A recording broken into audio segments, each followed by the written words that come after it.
አድማጮች ቀደም ሲል እንዳስተዋወቅኩት በዜና መጽሔት ትንታኔያችን 4 ጉዳዮችን ነው የምናስደምጣችሁ። ወደ ቀዳሚው እንሻገር።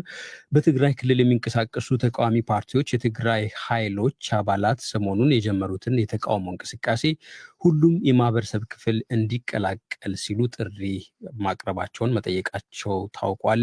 አረና ትግራይ ለሉዓላዊነት ዲሞክራሲ የቆየ የትግራይ ህዝብ የለውጥ ፍላጎት ወደ ጎዳናዎች መፍሰስ ጀምሯል ብሏል። የትግራይ ኃይሎች ባለፈው ሰኞ የጀመሩት ተቃውሞ ዛሬም ቀጥሎ ውሏል። የመቀለ ወኪላችን ሚሊዮን ኃይለስላሴ ዝርዝር ዘገባ ልኮልናል። ባለፈው ሰኞ በመቀለ የጀመረው የትግራይ ኃይሎች አባላት ተቃውሞ ዛሬም በተለያዩ ክልል አካባቢዎች ቀጥሎ የዋለ ሲሆን በመቀለ ደግሞ የጦር ጉዳተኞች የተለያዩ ጥያቄዎች በማንሳት በከተማዋ ሰልፍ አድርገዋል።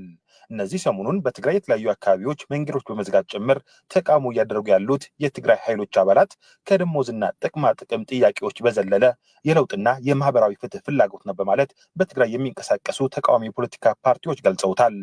ዛሬ በጉዳይ ዙሪያ መግለጫ ያሰራጨው ተቃዋሚው አረና ትግራይ ለሉዓላዊነትና ዲሞክራሲ ምልክት እያሳየ የቆየው የትግራይ ህዝብ የለውጥ ፍላጎት ወደ ጎዳናዎች መፍሰስ ጀምሯል ብለዋል።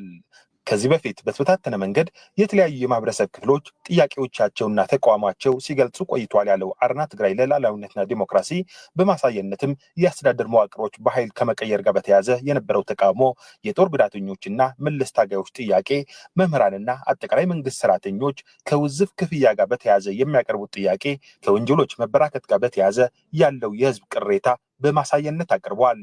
የትግራይ ኃይሎች እነዚህ የህዝብ ተቃውሞዎች ከማፈን ወጥተው የራሳቸው ጥያቄዎች ይዘው ወደ ጎዳና መውጣታቸው አረና ትግራይ እንደሚደግፈው የፓርቲው ሊቀመንበር አቶ አምዶም ገብረስላሴ ለዶይቼ ቬለ ተናግረዋል።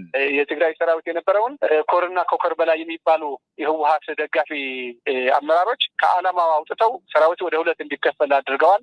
የህወሓት አገልጋይ አድርገውት ነበርና ከዚህ ነፃ ለመውጣት የሚካሄደው ትግል በሙሉ እንደግፋለን ማለት ነው።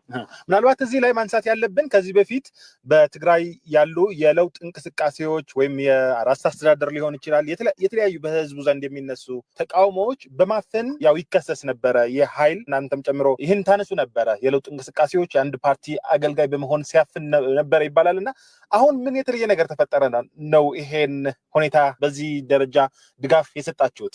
ሰራዊቱ የራሱና የህዝብ ጥያቄ ይዞ ሲነሳ እዚህ ላይም የሆነ የኃይልም የጉልበትም እርምጃ በሌለበት ደረጃ ያለው ትግል መደገፍን ያለብን እና እኛን የያዝናቸው አጀንዳዎች የለውጥ አጀንዳዎች ይዞ ስለመጣ ይሄ መደገፍ ትክክል ነው ብለን ነው የምናምነው። ከዚህ በተጨማሪ ተመሳሳይ መግለጫ ያወጣው የትግራይ ነጻነት ፓርቲ በበኩሉ በትግራይ ያለው ስርዓት ለመገርሰስ ወጣቶች፣ ሴቶችና ሌሎች የማህበረሰብ ክፍሎች ጥያቄዎቻቸው ይዘው ተቃውሞ ይቀላቀሉ ሲል ጥሪ አቅርቧል።